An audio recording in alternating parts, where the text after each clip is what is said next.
Facebook wasn't what it was today. Podcasting didn't exist, and I tried to do everything the way it was historically done. I paid for newspaper ads. I would go to networking meetings before 7 a.m.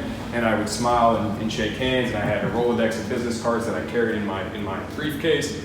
And I tried to do it that way. And then really quickly, in a short period of time, the whole world changed. And I'm sure, as all of you business owners know, what used to work doesn't work. And now it's quickly trying to figure out how we keep up with 15 and 16-year-olds who really understand digital marketing and how we kind of create a lane for ourselves. And when I realized that the key today for all the different businesses that I've been associated with is it's all about building a brand and not selling a service, not selling a product, not trying to make a specific pitch or a case for one thing, but it's ultimately building a brand and getting the exposure, because like what billboards used to do in commercials, constantly in the eyes of your consumer gives you validation and it allows you to do that. And so my journey with Everbowl, I sold my digital marketing agency in 2015. That was my big company before this, and I was kind of trying to figure out what I wanted to do with myself. And when my wife got tired of me lounging around the house, she said, go do something. So my two biggest passions are healthy living and entrepreneurship. And I believe that we can prevent a lot of illness by what we consume and living an unevolved lifestyle, and that's my why. It's on the sweatshirt that I'm wearing. And that's the foundation behind Everbowl. And so Everbowl is craft superfood. We've opened 25 are open, or 26 will open in 2 weeks. In the last 36 months. We started in October of 2016 with solving 4 main basic problems, which is why we don't eat healthy, why we are killing ourselves in society, and why we're plagued by all the things that are occurring. And it boils down to the 4 main excuses. And if I can answer these 4 excuses for you, I can get anyone in this room to eat healthy every single time. And it either costs too much to eat healthy, it doesn't taste good, it doesn't fill you up, or you can't get it. So if I can make something affordable, filling, delicious, and accessible, you will eat it every single time. So I opened the very first Everbowl. At that time, a Big Mac meal was $7.94, so I made my price $8.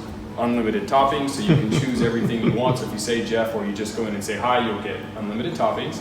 And then additionally, we made oversized bowls because the average American consumer likes the extra value meal. And then I had to open a lot of stores. And so I opened my very first one, and it cost me a fortune. It was like $200,000. And I realized I can't scale this business. So taking my entrepreneurial background of a lot of startups, I realized, why don't I start my own construction company so I can build my own chain? So I did. So I launched WeBuild, and we build our own stores, literally. And so we fabricate and manufacture all of our stores off-site, and that allowed me to scale really quickly. So I had all these stores coming, and I was opening them really quickly, but I was trying to figure out, how do I get consumers to know who I am and what I'm doing? So I had this amazing, unique idea. I'm going to start a podcast. And since no one else had really thought of that before, except there was a million of them, I started reaching out to podcasters and said, hey, can you help me understand how to podcast? And after getting to talk to a few of them invited me on their show. And I got to be a guest. And then my whole light switch changed. Instead of starting my own podcast, I went on a run of being on podcasts, getting on any podcast I could get on, because there's so much you can learn by being on a podcast. And just talking with any podcaster, when you're on their show, it's essentially your show. Mm-hmm. So you get the platform that you really think you want by having your own show, by being on a show. You get their audience, you get their perspective, you get their questions, which also helps fine-tune who you are and what your message is, but you're building your brand. You're consistently getting to expose more and more people to whatever it is you're doing. So I would go on and talk about Everbowl, and I realized at that moment, that's not really what all the show hosts wanted to get into. They really wanted to get into the entrepreneurial background I had from my payroll and HR days, and how I went from law school to payroll to construction to digital marketing. That's what they wanted to talk about. So then I had to take another step and realize that, okay, if I'm building this brand and I'm spending my time on podcasts, what am I using this platform for? Is it to get people to go in and spend $9 on Everbowl? Is it to build this unevolved why, this concept, this lifestyle that I'm really passionate about? Or is it to build up my own personal brand, which can then allow me to have these opportunities to speak to you and, again, show you Everbowl? And so at that moment, it all came into kind of perspective for me, which is, you got to build your personal brand.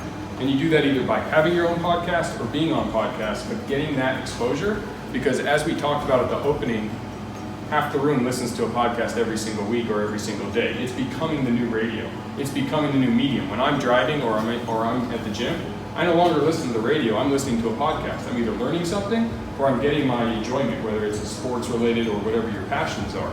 So The only way you're going to really get that audience to really want to listen to you continuously, whether it's your show or you're a guest, is by having something that is inspiring, and it's your personal brand. It's you, it's your personality, it's what you're doing, it's your business, it's your model. So understanding who and what you want to do is the first and foremost thing you should do before you start or get on a podcast. But I highly recommend everybody try to get on a few podcasts before you start your own, or if you are on your own, get on a few anyway. Because those relationships, that relationship capital that you're building, is going to be the foundation for you to continuously get that exposure to the point where I get invited now to be on podcasts and I don't have to knock on doors anymore, which is a lot more fun because I was emailing and Instagramming every podcast host I could connect with. And if I heard you owned a podcast, I was like right next to you. Oh, what can I do to get on your show? Because you learn so much from it. They ask you really good questions and they really expose you to different ideas and different perspectives. And then you get the audience, whoever's listening, they start messaging you. So I get Instagram message now from podcasts that I'm on, and they say, oh, I love what you're doing with Everbowl. You need to open one in Michigan. Well, in 2020, we're going to be franchising. So now that we're going to start franchising, I want to know about that person in Michigan who wants an Everbowl because they may want to be my franchisee. They may be my customer tomorrow. I'm also building this brand, this personal brand that carries over whatever I do, whether it's Everbowl, it's WeBuild. We just launched a coffee product, and I'm going to self-plug for a second. It's called Super Fuel Coffee, but it's the world's first acai-infused coffee product.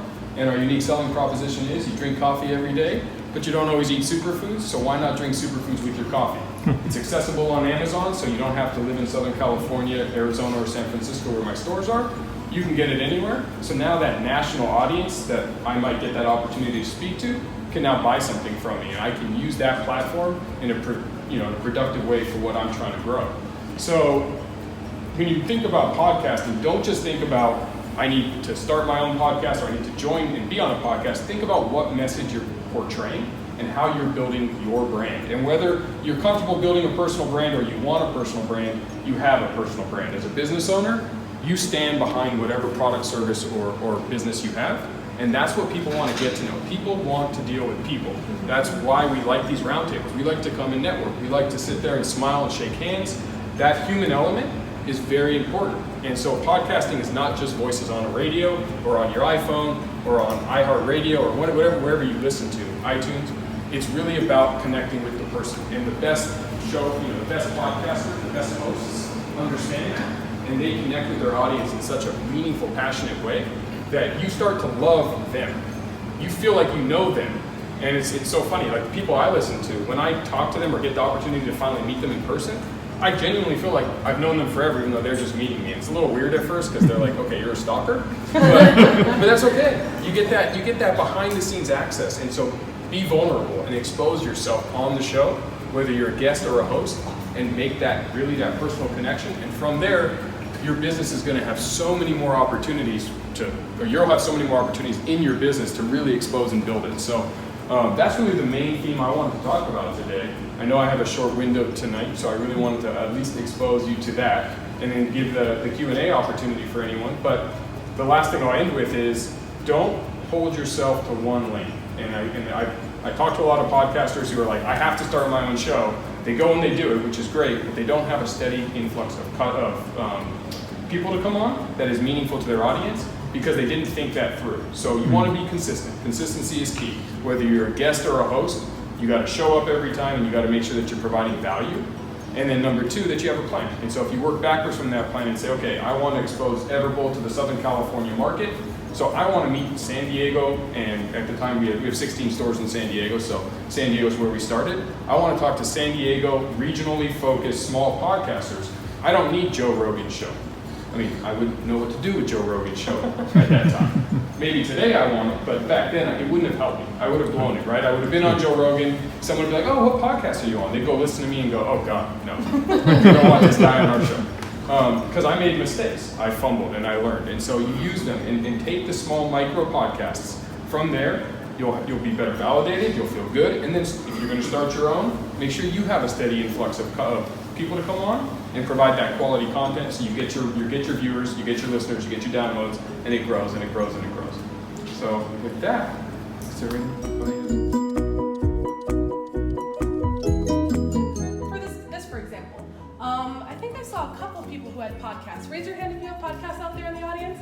1, 2, 3. That's awesome. Those 3 gentlemen have podcasts. Who wants to be on their podcast? I do. I would love to be on their podcast. Right away, you guys have differentiated yourself from everyone else in the room because I want to be on your show.